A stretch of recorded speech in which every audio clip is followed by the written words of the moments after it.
بسم الله الرحمن الرحيم. دا درس سنة درس دي الثقة. تشترط العدالة في الراوي كالشاهد.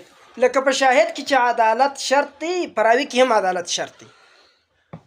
ويمتاز الثقة بالضبط والإتقان، فإن نضاف إلى ذلك المعرفة والإكثار فهو حافظ. كچيري د إتقان أو د ضبط سره معرفت أو إكثار دوار بسكي نورم بك ديرو نو دا ورسید رتبه د حافظ ده. والحفاظ طبقات.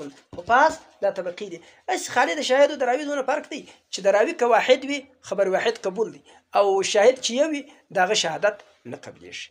او نور پراوی و د شاهد در مابین نور فرق نسته. عدالت و بلوغ و دغه شان، یعنی مثال په توګه د بلوغ خو نو هغه سن د تمیز دلته پکې شرط دی، هلته خو نو بلوغ دی.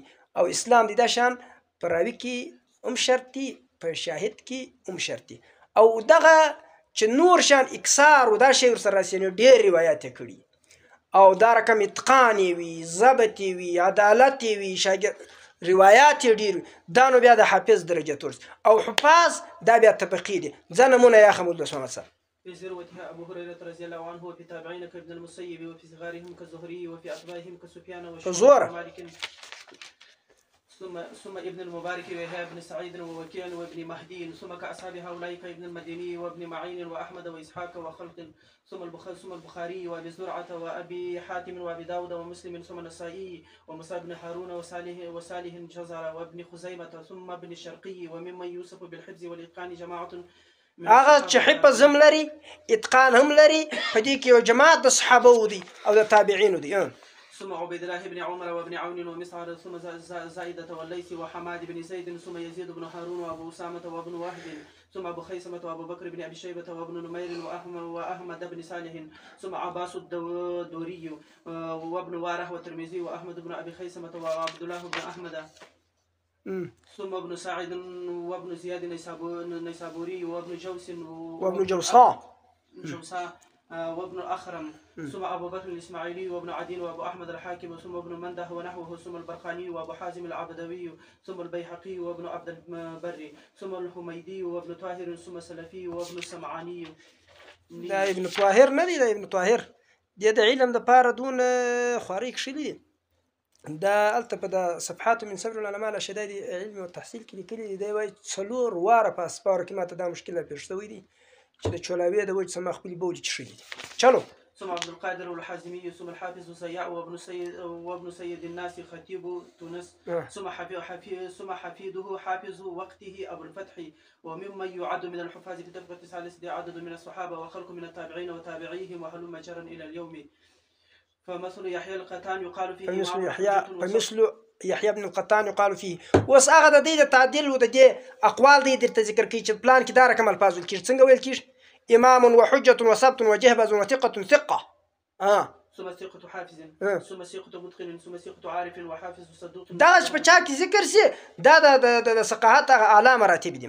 فهؤلاء فحفاظ الثقات إذا انفرد رجل منهم من التابعين فحديثه صحيح وإن كان من الأتباع، قيل صحيح غريب وإن كان من أصحاب الأتباع، قيل غريب فرد. ايور دا نه دي د دغه مکثرین او د دغه متقنین او د دغه حفاظ او د دغه معتبرو کسانو چې څوک تفرد وکي بیا درو، یعنی د تفرد دغه درته چې د دې څوک تفرد وکي نو خلج مزنه دغه راځي ورو چې دونه غټ سړی دی نو د ډیر شاګردان دی یو سړی څنګه روایت کوي بیا چې د لږ فراکشت بل طبقه تفرد نو کې بیا د لږ مشکل پیدا کیږي، بیا چې څونه تفرد راکشته کیږي مشکل پیدا کیږي. امام زاهبي دا ته اشاره کوي. چلو. ويندر تفردهم فتجد الإمام منهم عنده 200,000 حديث لا يكاد ينفرد بحديثين 3، ومن كان بعدهم فأينما ينفرد به ما علمته وقد يوجد. ثم ننتقل إلى اليقظ الثقة المتوسط المعرفة والطلب، فهو الذي يطلق عليه أنه ثقة وهم جمهور الرجال صحيحين، فتابعيهم إذا انفرد بالمتن خرج حديث ذلك في صحاحه، وقد يتوقف كثير من النقاد في إطلاق الغرابة مع الصحة في حديث أتباع الثقات، وقد يوجد بعض ذلك في صحاحه دون باز. وګوره په دې کې چانه کیږي په دې روایاتو کې چې د دې ثقات او مکثرینو اصحابونو خلق تفردات کوي، دې کې بعضی انتقاء کیږي په صحیح کې، د بعضو رد کیږي، بعضی قبلیږي بعضی نه قبلیږي. بس لهم في كل حديث نقد خاص. راځه. وقد وقد يسمي جماعة من الحفاظ الحديث الذي ينفرد به مثل هشيم وحفص بن غياث منكرا. دا ګوره دا دي ثقات کله کله د دغو روایات ته څه ویل کېږي منکر روایت ورته ویل کېږي. وإن كان المنفرد من طبقة مشقة الأئمة أطلقوا النكارة على من فرد به مثل عثمان بن أبي شيبة وأبي سلمة التبوذكي وقالوا هذا منكر. فإن روى أحاديث من الأفراد المنكرة غمزوه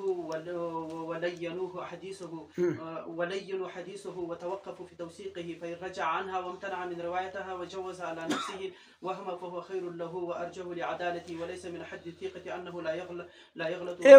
فإن روى أحاديث من الأفراد المنكرة منکر افراد حدیث در روایت کو غمزوه ولینو حدیثه دی هغه تغمیز کړی دی، یعنی معنا هغه کمزوري کړی دی او داغه حدیث کمزوري کړی او توقفوا فی توثیق داغه په توثیق کې دی توقف کړی دی. فإن رجع عنها وامتنع من روايتها وجوز على نفسه الوهم فهو خير له وارجح لعدالته. کچیر دی داس وی کې د دې سبنسي او د دې اقرار وکړي چې ما سوهم سوی دی ځکه خطا سوم د لپاره ډیر ښه دی د عدالت نور راجع کی. وليس من حد الثقه انه لا يغلط ولا يخطئ. د ثقه تعریف دا نه دی چې دی بنه خطا کیږي وروره، د ثقه تعریف دا نه دی چې دی بنه خطا کیږي، د ثقه تعریف دا نه دی چې دی بنه خطا کیږي. انه لا يخطئ ولا يخطئ چې دی به خطا نه کوي یا به نه غلطیږي. فمن الذي يسلم من ذلك غير المعصوم. د معصومه ما شاء څوک دی چې هغه دا وایي چې نه غلطیږم. الذي لا يقر على الخطا الذي لا يقر على الخطا دا هغه معصومه ذات چې نبی کریم صلی الله علیه وسلم دی چې پر خطا باندې قرار نه پاتېږي. دا هغه ما شاء څوک دا چې څوک ست چې هغه وایي زه خطا نه کوم ما څه خطا نه کیږي. امام ذهبي رحمه الله دلته یو بیا د منکر بحث ته ولاړی. زه په قرار د منکر بحث یو بیا درته کوم. ای وروره منکر روایت د امام ذهبي دا تعریف شو چې مطلب د ثقاتو چې تفردوس دي تم کله کله د ثقاتو تفردات تم کله کله مناکر ویل کېږي. ما درته ویلي چې د تفرد د ثقه تفرد د ضعیف مخالفت د ثقه مخالفت د ضعیف د مکسر راوي سره تفرد دی ګردو ته دی منکر وای. حتی مدلس راوي عنانیه تم کله کله دی منکر وای. جهالت په سند کې ودی تم دی کله کله منکر وای. د ګردو د پاره به شمیر امثله سته. نو د متأخرینو په نزد نو ابن حجر رحمه الله چې کوم خبره دا کړې ده چې د منکر او د شاذ په مابین کې چا تسویه کړې ده دا غفلت یې کړی دی. هغه داسې روایت چې یو مرته منکر وای بل ورته شاذ وای یو روایت. نو دا الته په متقدمینو کې دا شی نه او یا په منکر کې دی دا شرط را باسي چې خامخا به ضعیف راوي مخالفت کړی وي د ثقه راوي. نو کدا یعنی ضعف او مخالفت په دواړه پکې وي کدا شی ونه منکر دی ورنه نه دی. دا خبره دقیقه نه ده، د علماو د تطبیقاتو سره برابر نه ده. علما تفرد د ضعیف ته تفرد د ثقه ته مخالفت د ضعیف ته مخالفت د ثقه ته او تفرد د شیخ مکسر نه دی ته او عنانیه د مدلس ته او جهالت د راوي ته دی ټولو ته منکر